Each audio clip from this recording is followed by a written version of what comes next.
Bom, falando aqui para os futuros cientistas, futuros físicos, né? Um pouco aí da minha carreira, né? Da minha vida. Bom, eu nasci em Garanhuns, né? De uma família de 6 irmãos, né? E eu fui que me dediquei à física, né? E tem razões para isso. A primeira delas é que eu tive excelentes professores de matemática quando estudei em Caruaru, no ginásio municipal de Caruaru. Depois, vindo aqui para Recife, né, eu estudei na escola técnica professor Agamenon Magalhães, na Encruzilhada, onde eu concluí lá o curso de metalurgia, né, que tem um pouco a ver até com o que eu faço hoje em dia na minha carreira científica. E depois eu fui para o ginásio pernambucano, né, que à época era chamado de Colégio Estadual de Pernambuco, um dos melhores colégios, né, o mais antigo, né, da escola pública em atividade no Brasil, né. E lá também eu tive excelentes professores em todos os níveis, mas principalmente de matemática e física, né. E aí eu fiz o vestibular por bacharelado em física, né, aqui na UFPE. Depois eu fiz o mestrado e aí eu fui fazer o doutorado nos Estados Unidos, né. Aquela época era quase que mandatório, né, que os pesquisadores saíssem do país, né. Existiam poucos cursos de pós-graduação, né, e poucas especialidades, né, e havia uma carência muito grande de pesquisadores. E a melhor maneira seria enviando os estudantes de mestrado, né, que eles tivessem um bom desempenho, para fazer o doutorado fora do país, né. E eu fui para a Universidade da Califórnia, né, onde na Universidade da Califórnia de Los Angeles, né, eu fiz o meu doutorado em física, fiz também o meu pós-doutorado na sequência, né, a própria universidade se interessou com a minha permanência. Fui professor na Universidade da Califórnia em Los Angeles, né, durante o meu pós-doutorado, né, uma carreira que eles chamam de adjunto, professor adjunto assistente, né. E aí retornei para o Brasil, né, isso em 1989, 1988, 89. E aí não havia concursos, né, para federal, né, e aí eu resolvi fazer então concurso para a Unicamp, fui aprovado. E durante o período, curto período que eu fiquei, né, havia greve em São Paulo, era um período bastante tumultuado, né, na política no Brasil. E aí Sérgio Rezende, né, que tinha sido meu orientador de mestrado na iniciação científica, sempre me convidando para voltar para Pernambuco, e eu retornei, né. Então eu deixei a Unicamp e vim para Pernambuco, mas não para a Federal, eu fui para o ITEP. A ideia era montar um núcleo de eletrônica e informática. Na época era o Arraes tinha retornado, né, ao governo, e havia uma expectativa de se criar alguma coisa mais concreta no ITEP. E aí as coisas não funcionaram muito bem, porque falta de recursos, e eu ia retornar para a Unicamp quando finalmente abriram o concurso no departamento de física, e aí eu resolvi fazer o concurso aqui, e aí larguei a Unicamp, né, uma instituição fantástica, né, e me tornei professor do departamento de física quando eu trabalhei até me aposentar em 2020, mas continuo aqui, né, como professor permanente do programa de pós-graduação em física e do programa de ciência de materiais, né. Então eu continuo fazendo minha pesquisa. Tenho a oportunidade também de colaborar, né, com projetos de extensão. Atualmente eu sou um assessor do Espaço Ciência, né, então uso toda a minha experiência de projetos, né, de atividades em ciência para colaborar, né. E então essa foi a minha formação e, digamos assim, meu caminho, né, para desenvolver essas atividades de pesquisa, né. E aí a minha área, né, ela desde cedo, né, porque o departamento de física aqui, quando eu fiz iniciação científica, mestrado, uma das áreas fortes era o magnetismo, né, terminei me envolvendo aí desde cedo.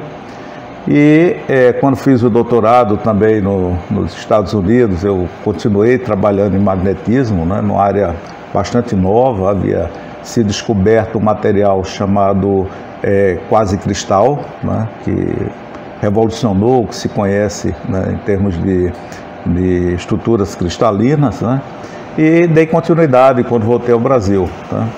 E aí, por sorte, né, aquelas coincidências que acontecem quando você está trabalhando e pesquisando, né, é preciso estar fazendo alguma coisa para que a natureza se mostre de alguma maneira mais profunda, né, para você.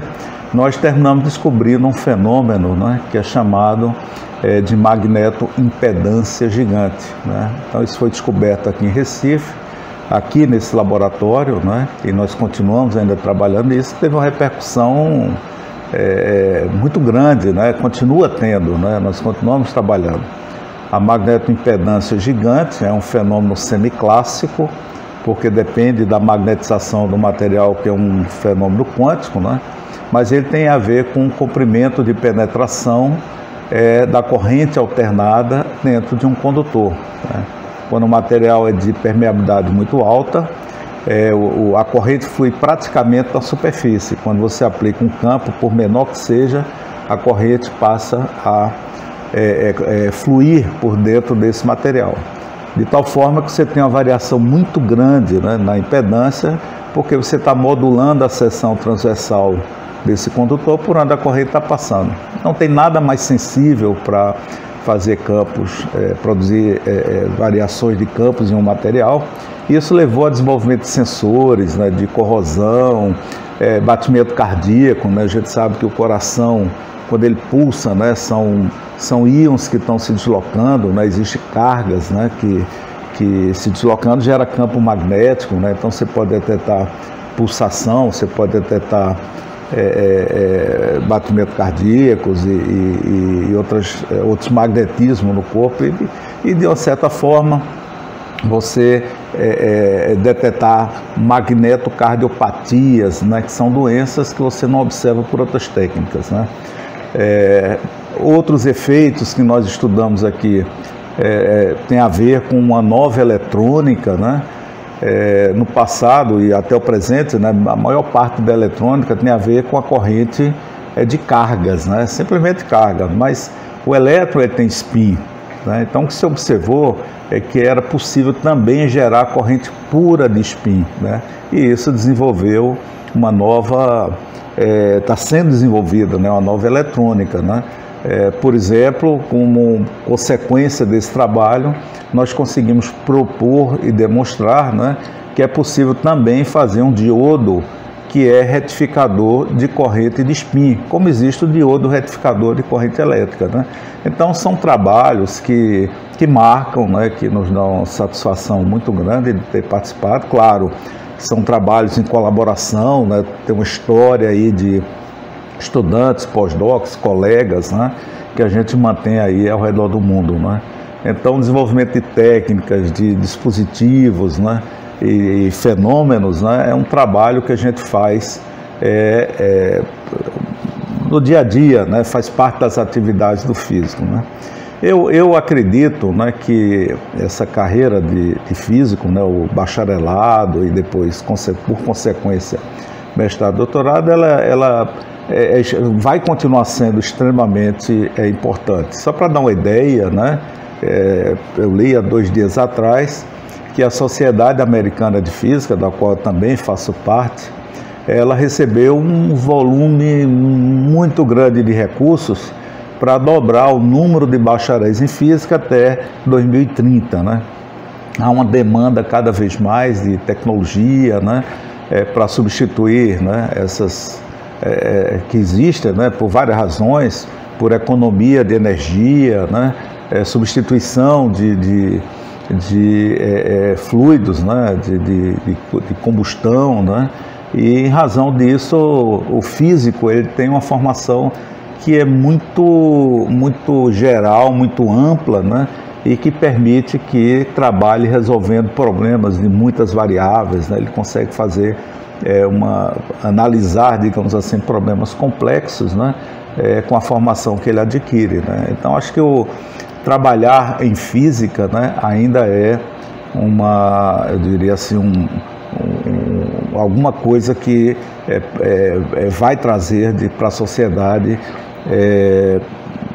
muitos frutos, né?